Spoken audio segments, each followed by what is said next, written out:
Caught this video on YouTube. The topic was, are running backs less valuable now? Since this is a passing league, I believe that the running back position is significantly less valuable. I mean, you look at the New England Patriots, you look at a team like the Kansas City Chiefs.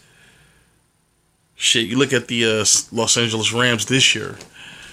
I mean, Todd Gurley going into the playoffs, he was looked at as the best running back in the NFL this year. But by the time they started playing their first game, I mean, he was barely on the field for whatever reason. And then when he finally got his time on the field, he almost came up small, like in a Super Bowl, where it almost looked like he couldn't even find a hole to run through. So I believe that running backs are far more expendable now than they have been. You know, you look at Kansas City; they gave up Kareem Hunt, let him go for his I guess legal issues or his. I would say that they let him go more for the image issues that he had and that stuff, and they didn't lose a step. I mean, their offense was. I'm not going to say their offense was as explosive, but I mean, the offense looked primarily the same. It looked like they plugged Spencer Ware and they plugged Damian Williams into the role of Kareem Hunt, and they fared pretty well. I mean, I believe if they had Kareem Hunt on the field in their playoff game against New England, they would have had a far better chance to win that game. But I mean, Patrick Mahomes was the focus of their offense, so I believe that the running back position is far less valuable now than it has been because this is a passing league. And as long as you got a quarterback that can get the ball to each receiver on the field, you're fine. You could just plug in any running back because, I mean, translating running back from college to the NFL is probably the easiest position. It's probably the easiest position besides kicker and wide receiver than any other position. So they're going to talk, and I'm just going to, provide some commentary here and there. Surely agree with me. Running backs are no less valuable than they have been at any time in the history of football. They're still very valuable. Todd Gurley's absence from the Super Bowl proves nothing. How did you wake up from that boring Super Bowl with this revelation? This is completely off. I don't agree with you. The running back position has been devalued for many a years. You look at the running back position, one, it's a position through all my experience, and I'm a former running back all the way to the pro level. Even in college, damn right, I was a running back, tilted. Should have got some snaps in the league. I let that. I agree with Marcellus Wiley. I believe the year, and you could give me a year or two. It was either after this year or before this year, but the year that the running back position came extremely expendable was 2007. The year the New England Patriots went on that tear. I don't believe they had 1,000-yard rusher that year. I believe that Tom Brady pretty much was the offense, and that year was the start of the passing league. Because before that, if you look at each team that was successful, each year before that year, they had a valuable running back. I mean, and that was the year that was the last year New England had a running back. That was the last time during that time period that New England had a running back when they had Corey Dillon. I mean, Indianapolis had Dominique Rhodes, which Dominique Rhodes was a very good running back during that time. Dominique Rhodes, you had Will Parker, and I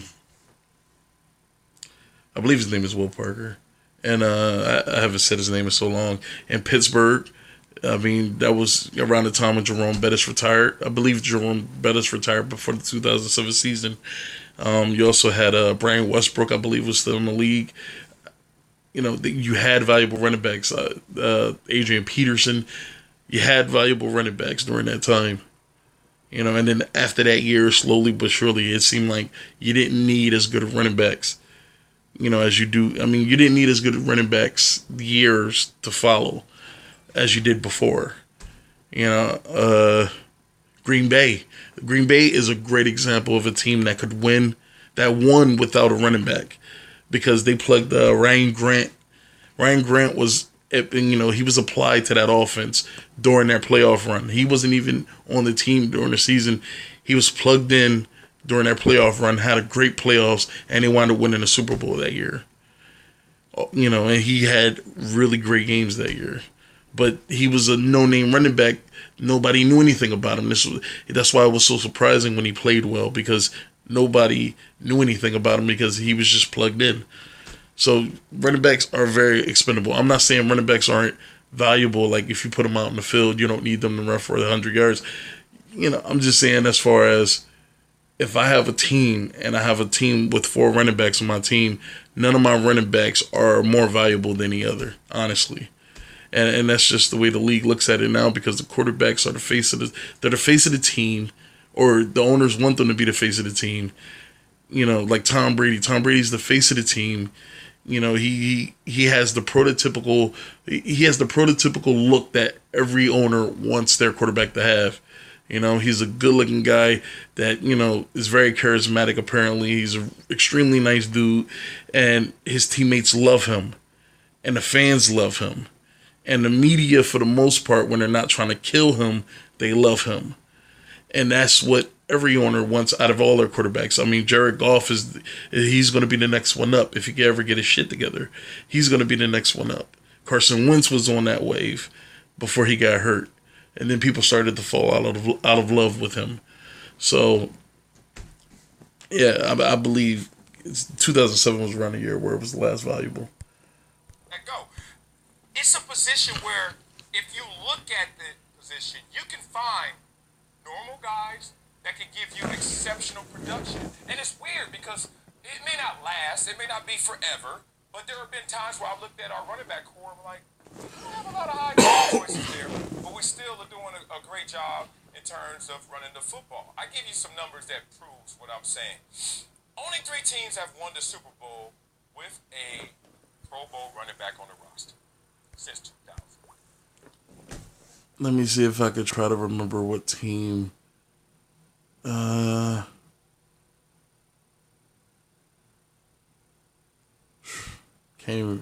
even really think of one.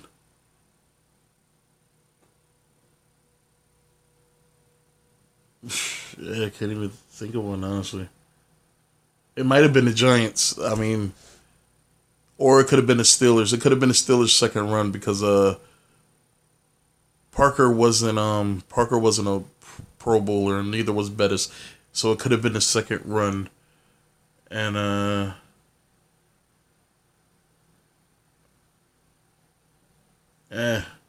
it's either, I believe. This Tom Brady era, all this. Since Terrell Davis carried John Elway back to we can go back. that's where you had to go. But go ahead. You want to go farther? Why you going that hole? You know why? Because of the top 10 running backs all time, more than half, 6 of them, have never won a Super Bowl. The best running backs don't even guarantee a championship. How many did Emmitt Smith win? Okay, you can pick out the outliers. Yards. I'm just saying, I love your outlier argument, but I'm just giving you the meat of the argument, okay? The meat of the argument is the running back position has been devalued for good reason. It's because if you look at it, what's easier to get? 4 yards going through 9 defenders, or just throwing the short passes like New England? That's why they continue to win without necessarily having a great ground. Just because Sean McVay found it illegal to throw to Todd Gurley doesn't mean other coaches agree with that. And I get the point that Marcellus Wiley is trying to make, but it depends on what kind of team you have. Because if you look at it's probably more efficient for New England to pass. It's probably easier for them. It's probably easier for them to gain a big chunk of yards passing the ball one time than it is running the ball one time. Then let's say like the Jets that don't have that proficient of a passing game. So they would have to focus probably more on running the ball. So I don't know. I guess it depends on what type of team you have. You can also look at Buffalo. Buffalo is a great example. I mean, which would you rather do? Would you rather a Buffalo receiver run a 10 yard out or something like that, and or have LaShawn McCoy run off tackle? I mean, it depends on what type of team you have, honestly. Even the greats like Walter Payton in the Super Bowl. Remember that game? Did he score? Don't do that. I'm just saying that you keep giving me outliers. Walter Payton. First of all, I'm talking about the game. I ain't talking about the name. I ain't talking about the man. He's amazing. But I'm saying there are moments where you can see the running back position is devalued for a good reason. And I just gave you enough examples. I'm not with you this. Oh, here we go. I'm not with you this time. All right. And it's because the running backs, they do so much more in this current way of football, this wave of football. They're not just simply hand me the ball and I run through these 9 guys that you're talking about. All right. Todd Gurley, what he provides to that offense is more than just running the ball. It's a safety valve. And you made one of the best points in this argument. Before Greg Jennings finishes his point, I get what he's talking about, but that's not what the question is. The question is, workload wise, which position is the running back position valuable? What I take from that question is, if I have a series of running backs on my team, if I have a group of running backs on my team, and all of them can do the same thing, is one more valuable than the other? Because there's not too many aspects to a running back that separates them. I mean, you have a fast receiver, you have a slow, you have a receiver, you have a fast receiver, you have a receiver you have a fast running back, you have a running back that can catch, and you have a running back that's a power back. You have a back that can block. But if you look at like a wide receiver, I mean, you have wide receivers that do a multitude of different things that separate them from other ones. Like, look at Kansas City. Kansas City, like 15 years ago, they had this running back like Priest Holmes. Priest Holmes was a great back. Great running back. And I'm pretty sure during that time when Priest Holmes was at the top of his game, nobody thought that this would be replicated as soon as it was. But then as soon as Priest Holmes' body started to fail him, they implemented another running back out of Penn State, Larry Johnson. Larry Johnson was a stud for about 3 years, 2 or 3 years, after Priest Holmes was essentially done. Larry Johnson was, at that point, as soon as Priest Holmes was done, Larry Johnson was considered the best running back. After his first season, he was considered the best running back in the league. And that's when I started following fantasy, and he was the number 1 pick in almost every single draft. He was at the top of the list. Larry Johnson was a dope running back. He was really good. Now, I'm pretty sure if before Priest Holmes was hurt, if you ask people what his value was, I'm pretty sure the value for him would be extremely high because he was great. He was a great running back. But I believe one bad hit or one bad season where he was just taking a whole lot of damage ended his career essentially. And then you put Larry Johnson in there, and Larry Johnson, which is 1 year apart. And then after that year, if you ask people what is Priest Holmes' value, who has the higher value, Larry Johnson or Priest Holmes, 1 year in between each question, the answer is completely different. You can't say that for a quarterback. Very few instances in history of the NFL, you had the next quarterback was immediately great following the previous quarterback. That don't make the quarterback that follows better. Joe Montana was clearly better than Steve Young. But at that point when Steve Young started for the San Francisco 49ers and Joe Montana was traded, or, he was he went to the Kansas City Chiefs, I'm pretty sure the value for each player was different. So Value. I mean, when you say value, man, I mean it has it has different interpretations. I guess it's how you hear the question, but how I heard the question was, are running backs more valuable in terms of the position itself, not the workload that the position takes on? Because a running back, if we're talking about as far as workload, the running back is probably more versatile now than it has been in recent years. I mean, because you have some running backs that could go out the wide receiver. I mean, you have running backs that go all over the field. That's the workload that they take on is valuable. I mean, I'm not going to say it's more valuable than any other position, but it is a valuable, even if it's a small amount, is somewhat valuable. But if we're talking about plug and play, there you can plug any running back in any system, and I'm pretty sure he'll have some modicum of success as long as the offensive line is good, the quarterback is good, and he fits into their system. I mean, any running back could be plugged into. Like, look at New England; they have a series of running backs every single week, not every year, every single week that is able to do the job. That's what makes the job invaluable. That's what makes the job not so much valuable anymore, because you're able to just plug in different guys. Every year, New England has at least 3 running backs that can do the same job, even though they're built differently, they play differently, they can still do the same job. So, Jason, you said, and it hurts. McVay detoured from the game plan during the postseason, and quarterback Jared Goff paid the price. Yeah. He did, because his number one safety valve, his vote of confidence relies with turning around and seeing Todd Gurley is behind me and understanding if I drop back and I don't have anything in front of me, I know Todd Gurley is either to my left or to my right for an easy check down. It's a quarterback's. That was Cooper Kupp. That was Cooper Kupp's job, and then C.J. Anderson's job. No. It was. Huh? That's always been the running back's job. We look at it with Alvin Kamara. We look at it with Saquon Barkley. We look at it with Christian McCaffrey, who you mentioned. Cooper Kupp was essential in that game, and he wasn't there. Now, if you want to talk about a certain position on the field that is almost invaluable, like you can't replace that position, is the slot receiver. Slot has become such a talent-based position where just because a dude is fast doesn't make him the best in the slot. Like, look at Julian Edelman and look at Wes Welker. And, the reason why I make a lot of examples that involve New England is because a lot of the football they play so much. They play so many different styles of football, and they're proficient in almost every single style of football, that they're the greatest example you can use in modern day football.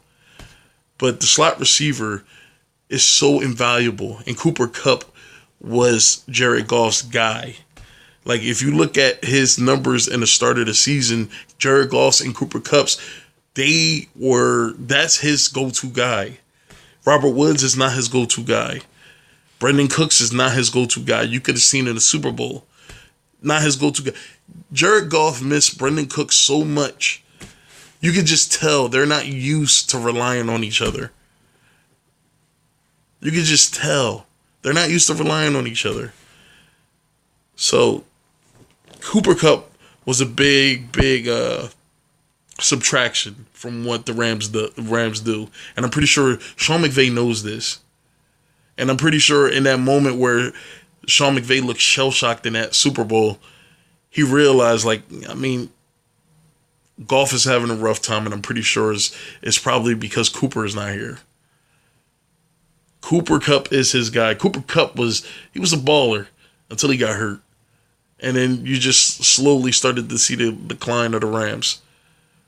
I mean, it wasn't a significant drop-off, but sometimes you could just see the Rams almost not even be in the game. And the Super Bowl was a great example of them not being in the game. Their defense was, because their defense isn't predicated on Cooper Kupp being on the field. And Wade Phillips, he has an extensive history with New England. So, and plus you have studs all over the field on defense. But that offense was lacking something, and that was Cooper Kupp. Ezekiel Elliott, you're telling me that you're only putting running backs in a pigeonholed space of running the football. There are greater assets to teams now because they can catch out of the backfield. And so Todd Gurley is one of the reasons why they value the running back position the way they do. All right, so this is going to be part one. I think this is a great topic because it just sheds light on the state of the league, the NFL, and I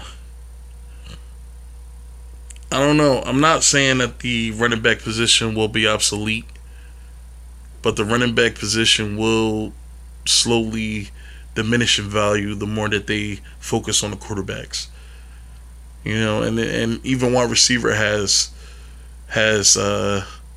position over the running back position. So that's it.